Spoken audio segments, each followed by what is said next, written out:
Bà xôngกរុបជំរាបសួរបងប្អូននៅក្នុង YouTube ទាំងអស់គ្នាបងប្អូនបាទថ្ងៃនេះគឺជួបជាមួយខ្ញុំឋានម្ដងទៀតហើយបងប្អូនបាទថ្ងៃនេះគឺខ្ញុំមានការដ្ឋានថ្មីមួយនឹងចែករំលែកជូនបងប្អូនបាទអញ្ចឹងថ្ងៃនេះគឺខ្ញុំទៅចូលការដ្ឋានថ្មីទាំងអស់គ្នាហើយនឹងខ្ញុំចែករំលែកជូនបងប្អូនពាក់ព័ន្ធជាមួយនឹងកាត់ជញ្ជាំងដាក់ប្រអប់ភ្លើងថាប៉ុន្មានអញ្ចឹងបងប្អូនបាទអញ្ចឹងពេលដែលយើងចូលទៅយើងត្រូវសិក្សាបាទសិក្សានៅការដ្ឋានមួយហ្នឹងត្រូវទីតាំងដាក់ភ្លើងជាក់ស្ដែងយើងដាក់ទូភ្លើងប៉ុន្មានចុះពីឡើងពីការ៉ូមកហ្នឹងគឺយើងទៅដាក់ទូភ្លើងហ្នឹងកម្ពស់ប៉ុន្មានព្រីកម្ពស់ប៉ុន្មានស្វិចកុងតាក់ហ្នឹងកម្ពស់ប៉ុន្មានបាទអញ្ចឹងមុននឹងយើងទៅហ្នឹងគឺយើងត្រូវដើរឬក៏ត្រាសេយើងកាត់បាទអញ្ចឹងកុំឲ្យខាត់ពេលយូរបងប្អូនទៅជាមួយខ្ញុំទាំងអស់គ្នាខ្ញុំនឹងបង្ហាញបងប្អូនបាទហើយយើងអត់ប្រើប្លង់ទេបាទគឺយើងប្លង់មាត់បាទប្លង់មាត់ជាក់ស្ដែងអញ្ចឹងណាអញ្ចឹងយើងធ្លាប់អ្នកមានបទពិសោធន៍គ្រាន់តែគឺយើងចូលទៅយើងគូថាដាក់ប្រអប់ discenter កន្លែងណាហើយបាទព្រីកន្លែងណាហើយអញ្ចឹងយើងធ្លាប់ធ្វើយើងដឹងហើយយើងអត់គូប្លង់ទេបាទប្លង់មាត់តែម្ដងបាទអញ្ចឹងកុំឲ្យខាតពេលយូរ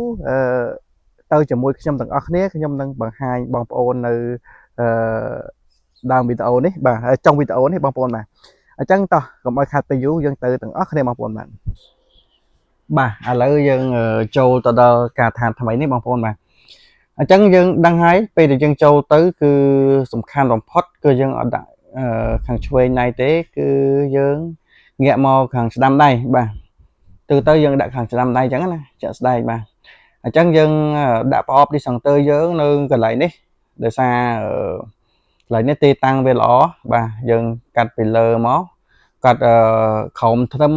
5ហ៊ុននេះបានហើយបងប្អូនបាទអត់និយាយទៅដល់សាច់អត់តែម្ដងកុំអោយពេលយើងមានបញ្ហាទៅគឺវាមានបញ្ហាគឺទៅបដានគេបាទអញ្ចឹងយើងធ្វើមិនកាត់ឲ្យខ្ពស់ហើយអញ្ចឹងណាបងប្អូនបាទអញ្ចឹងដូចទ្វារបន្ទប់យើងដាក់ខាងឆ្វេងដៃបាទអានេះខាងឆ្វេងដៃអញ្ចឹងយើងដាក់ក្នុងបន្ទប់នេះមកបាទសម្រាប់កុងតាក់យើងដាក់ក្នុងបន្ទប់នេះបាទអញ្ចឹងលើទីតាំងជាក់ស្ដែងទេដូចម៉ាស៊ីនត្រជាក់សិនអីយើងស៊ូម្ចាស់ផ្ទះដែរសិក្សាបាទសម្រាប់នេះដូចគ្នាបាទខាងនេះយើងបើកទ្វារខាងនេះយើងដាក់ដូចគ្នាខាងស្ដាំដៃវិញបាទ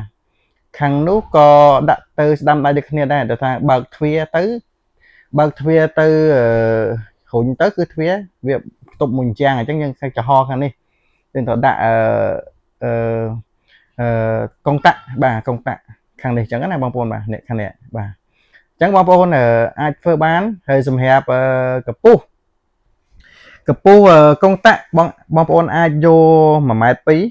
បាទស្តង់ដា2គីឡូឡើងលើហ្នឹង